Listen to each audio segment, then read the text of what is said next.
ஆஹா, இப்பதான்டா எனக்கு ரொம்ப சந்தோஷமா இருக்கு. நான் இதுவரைக்கும் செஞ்ச தான தர்மத்துக்கு சரியான பலன் கிடைச்சிருக்கு. தான கர்ணன் தயானந்த் வாழ்க வாழ்க அப்படின்னு எல்லாரும் சொன்ன உடனே எனக்கு எவ்வளவு சந்தோஷமா இருந்துச்சு தெரியுமா? ஆமாங்க ஐயா, உங்களுக்கு இந்த கௌரவ பட்டம் கிடைச்சதுல எனக்கும் ரொம்ப சந்தோஷமா இருக்குதுங்க. இப்பதாங்க ஐயா உங்களுக்கு சரியான விருது கிடைச்சிருக்கு. எனக்கு இப்போ ரொம்ப சந்தோஷமா இருக்கு அப்பாசாமி. இன்னைக்கு நான் நிம்மதியா தூங்குவேன். அப்படி தூங்கிட்டு இருந்த தயானந்தம் அன்னைக்கு ராத்திரி தூக்கத்திலேயே இறந்து போயிடுறாரு. வாதயானந்தா, நம்ம போலாமா?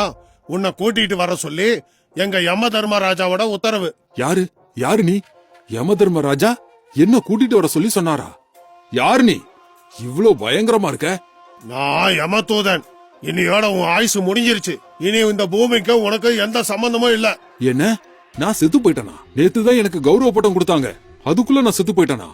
ஆமா, இப்ப நேரம் கம்மியா இருக்கு, வா சீக்கிரம் போலாம்.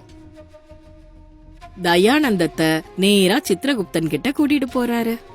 தயானந்தா, வந்துட்டியா? இரு, உன் கணக்க பாத்துறேன்.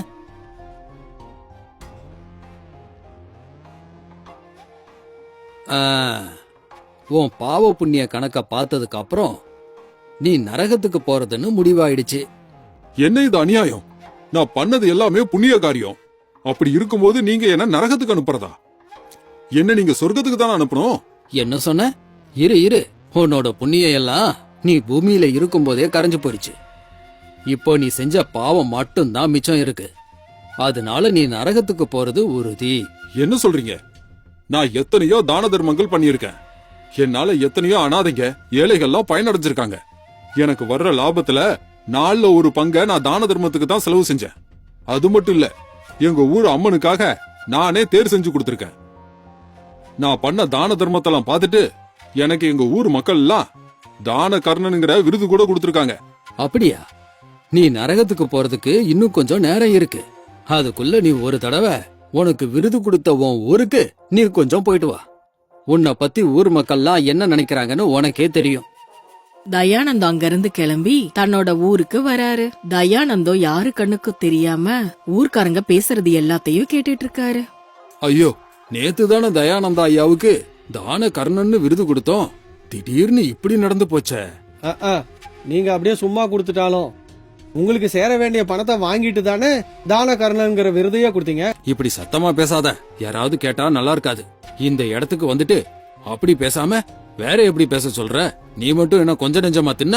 அந்த பிரச்சனை இந்த பிரச்சனைன்னு சொல்லி தயானந்தா ஐயா கிட்ட இருந்து எவ்வளவு பணத்தை கொள்ளையடிச்சிருப்ப. ஐயோ, நீங்க இப்படி கத்தி பேசாதீங்க. நான் அவர்கிட்ட 20 வருஷமா வேலை செஞ்சிட்டு இருக்கேன். எனக்கு அந்த பணம் கூட கொடுக்கலன்னா எப்படி? வரவும் போறவனுக்கெல்லாம் தானன்னு வாரி வழங்குறாரு. ஏன் நான் வாங்க கூடாதா என்ன? அட பாவி, அப்பாசாமி எப்பவும் என் கூடவே இருந்து என்ன இப்படி ஏமாத்திருக்கியாடா. இப்பவே நான் உன்னை கொன்னுடுறேன்டா.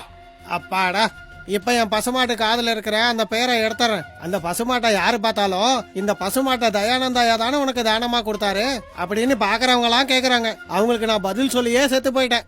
ஆமா, நீ சொல்றதும் சரிதான். இதுக்கப்புறம் அவரை பத்தி பெருமையா பேசுறது ஊர் முழுக்க தண்டோரம் அடிக்கிற வேலை எல்லாம் இருக்காது. தானம் பண்றாரு, ஆனா தானம் வாங்கின விஷயத்த எத்தனை பேருக்கு சொன்னான்னு கேக்குறாரு. அன்னதானம் செஞ்சப்ப கூட எல்லாருக்கும் நான் தான் அன்னதானம் செஞ்சேன்னு பெருசா போட மாட்டிக்கிட்டாரு. அவரு பண்ற தானத்தை பத்தி பிரச்சாரம் பண்ணிக்கிறதுக்கு தான் எல்லாருக்கும் இப்படி பணத்தை கொடுக்கறாரு. ஆமா, இவருக்கு கொடுத்த தான கர்ண விருது கூட கிராம தலைவர்கிட்ட பணத்தை கொடுத்து வாங்கினதானா. சாமிக்கு கொடுத்த தேரு மேலையும் அவரோட பேரு தான் போட்டிருக்காராம். இதுலயே தெரியுதா அவர் எந்த மாதிரி ஆளுன்னு? இப்படியே சொல்லிட்டு போனா பேசிட்டே போக வேண்டியதான். சரி விடு, செத்து போனவங்கள பத்தி நீ பேசக்கூடாது, விட்டுரு. ஐயோ ஐயோ ஐயோ ஐயோ, ஒவ்வொருத்தனும் என்னை பத்தி இப்படி எல்லாம் பேசுறானுங்களே. என்கிட்ட வரும்போதெல்லாம் பாவம் மாதிரி நடிச்சு என்கிட்ட பணத்தை வாங்கிட்டு இப்ப பாரு எப்படி எல்லாம் பேசுறானுங்க.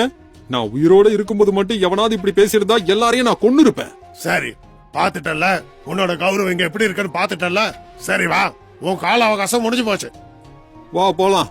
என்ன எதுக்காக நரகத்துக்கு அனுப்புறீங்கன்னு அந்த சித்திரகுப்தனோட கணக்கு என்னன்னு நான் இப்பவே தெரிஞ்சுக்கணும். வா போலாம். தயானந்தத்தை யமதூதர் திரும்பவும் சித்திரகுப்தர் கிட்ட கூட்டிக்கிட்டு வராரு.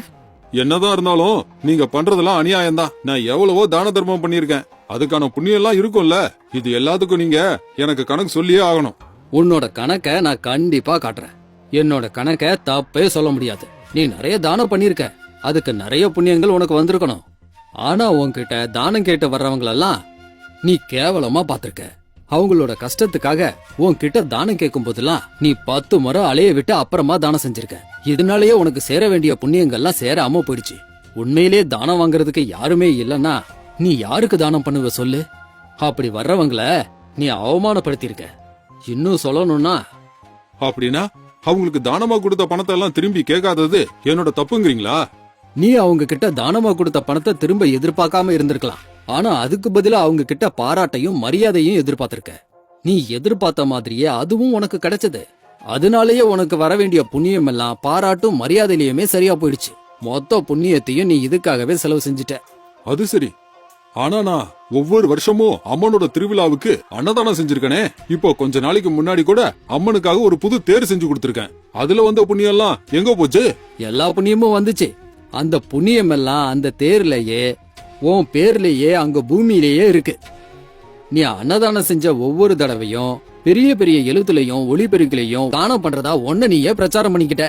நீ எதிர்பார்த்த மாதிரியே உன்னோட புண்ணியம் எல்லாம் அந்த பிரச்சார ரூபத்துல அங்கேயே சரியா போயிடுச்சு. அது மட்டும் இல்லாம நீ சம்பாதிச்ச பணம் எல்லாம் நீ செஞ்ச திருட்டு வியாபாரத்தினாலதான் வந்தது. அதனால நிறைய வியாபாரிங்க கஷ்டத்துக்கு ஆளானாங்க. அதனாலயே உன்னை நரகத்துக்கு அனுப்புறதுல தப்பே இல்ல. இப்ப நீ கேட்ட கேள்விகளுக்கெல்லாம் சரியான பதில் கிடைச்சிருச்சா, இல்ல இன்னும் ஏதாவது மிச்சம் இருக்கா? இப்ப எனக்கு புத்தி வந்துருச்சு. தயவு செஞ்சு என்ன மறுபடியும் பூலோகத்துக்கு அனுப்புங்க. இனிமேல் நான் எப்பவும் இப்படி செய்ய மாட்டேன். இப்போ உனக்கு அந்த அவகாசம் கிடையாது. பூலோகத்துல உனக்கு கொடுக்கப்பட்ட காலத்திலேயே தான் நீ பாவ புண்ணியங்களை சம்பாரிச்சுக்கணும். இப்ப நீங்க இவரை நரகத்துக்கு கூட்டிட்டு போங்க. அப்படி அவரு என்னதான் கெஞ்சி பார்த்தாலும் சித்ரகுப்தன் ஒத்துக்கவே இல்ல. தயானந்தன் எத்தனையோ தான தர்மங்கள் செஞ்சும் கூட அவரு நரகத்துக்கு போறத தடுக்க முடியல.